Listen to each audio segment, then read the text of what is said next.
Counter-Strike Global Offensive just celebrated its 7th birthday last week, and it's fascinating to see just how much has changed since its introduction in 2012.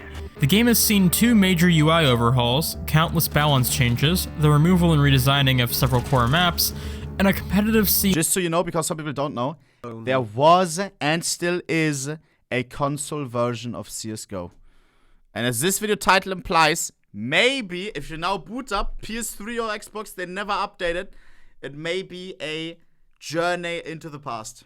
This played a big role in shaping the way we watch esports. In appreciating what's changed, it's easy to forget where the game started. A humble new start for the franchise, designed to facilitate competitive play and welcome new players with casual game types and tooltips, all while bringing the franchise's presentation up to date with Valve's design language. Veteran players remember the day the wooden doors in Dust 2 died, but few remember CSGO's console versions, and really, who could blame them? Global Offensive's oft-forgotten PlayStation 3 and Xbox 360 ports are, at their core, unsung heroes. CSGO started life as a simple port of CS source to consoles, headed up by Washington-based developer Hidden Path Entertainment, whose name you might recognize from their work on the Defense Grid series, or the remaster of Age of Empires 2. After seeing Hidden Path's work on the port, Valve saw an opportunity to evolve the series as a whole, and thus Counter-Strike Global Offensive began development as a full sequel in March of 2010. The game would still be released on Xbox 360 and PS3, but rather than just bringing the 6-year-old CS source to console, it would be a whole new game released on PC as well, an opportunity to bring the franchise back to the forefront of online gaming. The rest is history. And while a new Counter-Strike might have been inevitable, Source's ill-fated console port is responsible for shaping Global Offensive. But in a stroke of irony, the very decision that sparked CSGO's creation might have been the same one that doomed the console experience it was originally intended to be. Huh? Bro, okay. This looks so wrong. After a closed beta that lasted the better part of a year, CSGO released simultaneously on all 3 What the hell is that eagle? platforms on August 21st, 2012. At launch, the 3 versions more or less had feature parity. This was to be Stop linking tweets right now. Not right now, afterwards. Mods. Time them and their family out, cause short-lived. Since version 1.0, CSGO on PC has received 350 updates, give or take. The console version has 2 updates. Hasn't. This game is a time capsule, straight back to the earliest days of Global Offensive. It's hard to find a concrete answer on how many updates the version received, if any, but CSGO on console was officially abandoned. LOL! There's Aztec, one of my favorite maps! Chad, I used to play this map always in high school. Oh my god. Aztec Office. What the hell is this? That's Aztec as well, no? Officially abandoned by summer 2013 at the very latest. They didn't have enough maps to fill their whole picture. 2 times Aztec. As evidenced by the presence of the scaffolding in B Tunnel, which was removed just before the game's first birthday. This isn't Valve's first time abandoning a game on console. Valve's 7th generation console games are notorious for receiving little to no post-launch support. Disputes with Microsoft overcharging for updates led to content that was free on PC being paid on Xbox. And the console versions of Team Fortress 2 are in a similar state to CSGO, with neither receiving the vast majority of content updates or balance patches that completely transform the game in its later life. The PS3 version of TF2 never actually received a single patch, with long patch exploits running rampant, and moderate spawning props giving themselves god mode and no-clipping into spawn rooms. One would question why Valve seems so unwilling to financially commit to projects they've already spent money on. Situations like these and the Half-Life Mac fiasco suggest that Valve just doesn't play well with others. Perhaps CSGO being abandoned on console shouldn't have come as a surprise. So, for all intents and purposes, this is a time- Bro, this looks so crazy. Show gamer card, LBRBA for camera. Time capsule back to CS. Was there a lot? Because in console games, in console shooters, you always have a lot of, how do you say? Like it aims for you. I wonder if CS had that. Go as it was over 6 years ago. And god, is it weird to see how much some things have changed. Assist. The CC75, R8 Revolver, M4A1S, USPS, MP5SD, and Rescue Kit were all added after Console Strike's final update. Weapon prices It doesn't look like it has aim assist. So it says it had nothing, okay. and balance are all unchanged. And remember when the AUG scope looked like this? I could spend all day talking about the various differences here, but to put it bluntly, this is CSGO in its infancy. Much more important is, how does it play? Can you still play it? No shot. Counter-Strike is, at its core, a game of precision. There's a reason that players trying to climb the matchmaking ranks spend hours practicing their aim and workshop maps and changing placebo settings to be like the pros. In a game where one shot can often equal one kill, aim is paramount. In games like Overwatch, not all playstyles require pinpoint aim, and hit-scan heroes are an optional addition to a team, meant to counter specific other heroes. Even Halo has I love Widowmaker. Such a nice agent. bullet magnetism, generous hitboxes, and copious aim assist to account for the controller. I should play Overwatch on a really high level as well if you don't know. Gamer, top tier level, multiple different games. One of the best Roadhog players in EU, one of the best hookers, highest hooking percentage, I'm telling you, bro. Like 65% or something. And not just, oh yeah, I'm only hooking when I know that it's a good hook. Like actually like hooking always when cooldown is, it's crazy, bro, I'm telling you. Counter-Strike has none of this. 1 millimeter off and your shot will connect. Yeah. Simply put, Counter-Strike is the antithesis of other competitive shooters. Its sandbox is simple, but a low time to kill, strict hitboxes, and punishing damage make for a skill ceiling like a cathedral. There is nothing inherently wrong with the control scheme. It works well enough in most games. I do have some gripes with the way weapon switching works. Puzzlingly, the efficacy of Half-Life 2's D-pad menu was changed in favor of awkwardly spamming the shoulder and Y buttons to cycle through weapons and equipment. This makes carrying and using utility a chore. Why did they change it? Of course, to make room for voting? What the fuck? Seriously? What? Put this in the pause menu. Navigating tight areas of maps is a bit tricky since the inherent design of analog sticks means that your character continues walking for a bit after you stop holding forward on the stick. All of these factors are inconvenient, but they aren't what kills the experience. That blame rests squarely on how the gunplay works on console, or more specifically, how it doesn't. Bro, this CSGO console seems like a terrible idea, man. I probably don't have to spell this one out for you. A first-person shooter that requires pinpoint accuracy does not mix well with the controller. The best way to explain this is to show it done right, which brings us to Counter-Strike for the original Xbox.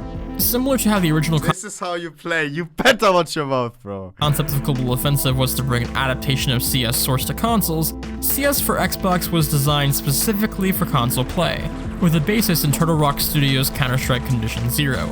The basic formula is all here. The game mode, maps, guns, they all make their appearances. Where CS for Xbox differs from its source material is in its gunplay and how it was adapted for controllers. Hitboxes are larger, aim is fluid, and the frame rate is solid.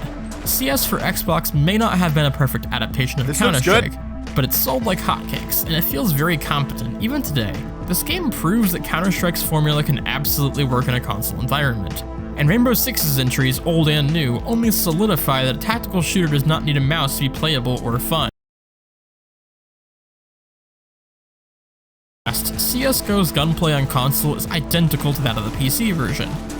Aim assist that formers assure me exists is all but unnoticeable. There is no comfortable sensitivity. Either it's too sensitive and I can't make precise adjustments to line up headshots, or the sensitivity is too low, and reacting to an enemy push is nigh impossible. And if you thought head glitching was annoying on PC, wait until you have to line up a headshot with this thing. All of this is exacerbated by the fact that most of your time on this game will be spent fighting bots, who by merit of being computers don't have to struggle with controllers and thus aim just fine.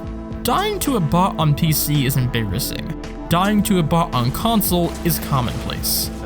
The Xbox 360 version of CSGO was restricted to a regular controller, but the PS3 version had two optional methods. Players can simply plug in a USB mouse and keyboard, granting the means to absolutely stomp. More interestingly, the game supported the PlayStation Move, making CSGO for the PS3 look and feel What the hell is that? like one of those Wii Call of Duty games. This is really interesting, and something I'm curious to try out for myself, if I can get my hands on some Move controllers. So, it handles like ass, but at least on 360, everyone is on a level playing field. And with the game being added to backwards compatibility on Xbox One a couple of years back, the servers aren't completely dead. I have still yet to find a full lobby, but I've gotten close. I was pretty consistently It has voice chat, right? able to find players in matchmaking, with empty player slots being filled with bots we could take over after dying so we could continue fighting. And man, get ready to experience a lot of this.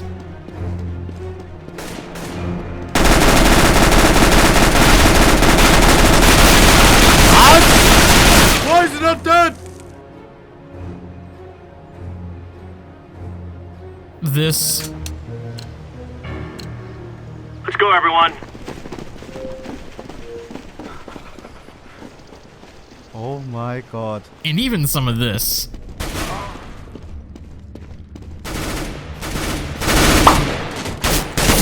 Banned for team killing the bots. Terrorists win. I feel like I'm really trashing this game, but it really isn't a great experience. Seemingly peer-to-peer hosting and bad netcode make for a stuttery mess with lots of disconnects.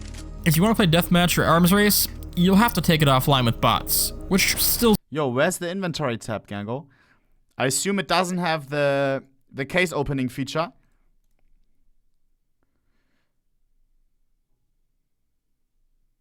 Does it have it or no? There's no Steam inventory. Oh, hell nah. Yeah, I'm never playing this. take it offline with bots. Yo! Stable breath. No, stale breath with the 10 zifter.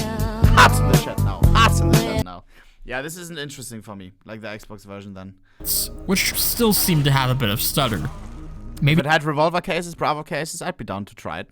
bot Ulrich has Comcast. But, and this is a big but, at this point, there really is no reason to play this game as a serious competitive shooter. Why the decision was made to bring CSGO of all games to the backward compatibility program is beyond me. But oddly, I'm thankful it was. Despite all the network problems, abysmal controls, and outdated balance, playing this long-forgotten port has reminded me of things I once saw every single day that I'd forgotten years ago when a patch took them away for good. Walking through Old Nuke and Train, two of my favorite maps in Counter-Strike history, as I remembered them before the redesigns, was a wonderful reminder of what once was. And this is to say nothing of the people I encountered. Xbox Live has ironically become a very antisocial place, with public voice chat channels sitting empty and with little to remind you of the human behind the avatar, except the screen name plastered above their head. But when playing a dead game like this one, there's a sense of camaraderie among the few keeping it going. The shared knowledge that you strange few are the only ones in the world playing this game that everyone else has forgotten and left to rot in the furthest recesses of the digital marketplace. Occasionally, I'd run across someone with a mic, but rarely would they speak English. Mostly, I'd hear them chattering to themselves about the game, or to their family or friends. Some were children, likely playing the multiplayer trial that for some reason is still available in the store. Perhaps the weirdest thing about my time with this game is I saw a lot of people who genuinely dumped a lot of time into it, with medals adorning the slots adjacent to their screen name which sat empty next to mine. People would often come or go rapidly, popping in for a round or two before disconnecting, likely to return to whatever more relevant and likely much better game they usually played. Often, small gatherings would break up when the server would crash, or the host leaving would shut down the game. I was pretty resigned to playing with only one or two humans at a time, who I'm sure were surprised to see me, as I intruded on their empty server where they idly friend. Guys, okay, Pimp is doing charity stream, what now? What do you want me to do? Got it. Bots. But then, on the last night I captured gameplay for this video, I struck gold. I'd hopped in on a very populated lobby on the final round donate 100k, yeah, huh? Bro, if I want to donate to charity, I donate to charity. I don't, you know? of a match on Inferno. Game concluded. But yeah, check out the stream if you want to, I don't know what he's doing. We can check it out in a second. And we moved to Dust 2, which... Just don't spam, please, cause... Nothing really ever changes. You wouldn't want that either. Still, we got up to 8 players, and honestly, I started to see the light. I was having genuine fun. Sure, the players who for some reason spent a lot of time with I'd love to try this shit. The old maps, try out some Aztec, man. Console Strike basically steamrolled. But I have to say that the last thing I expected to see when I loaded up this game was a team of players coordinating strats and using utility. Sure, they were silver level strats at best, but they sure beat the hell out of this guy saving his rifle in demolition mode. We had fun. Players dropped occasionally and were replaced, but Dust 2 finished with a mostly full lobby. Someone called a vote to play Nuke, and almost everybody agreed. On pistol round, I went to A, but the T's would elected to go outside, so my teammate and I pushed behind them, and this happened. Of course. Try as I might, I never found anyone from that game again. My one and only quality session with this antiquated game cut short by bad netcode. What a shame. And with that, my CSGO console journey was over. Hey, thanks for watching. If you enjoyed today's video, please consider subscribing and leaving a like. What a video, man. I realize this is actually the newest game I've covered on the channel so far. But that's something that's gonna change very soon. Drop it a like now, or like follow. It's 3 years ago, I didn't even know. What a banger, Kacey.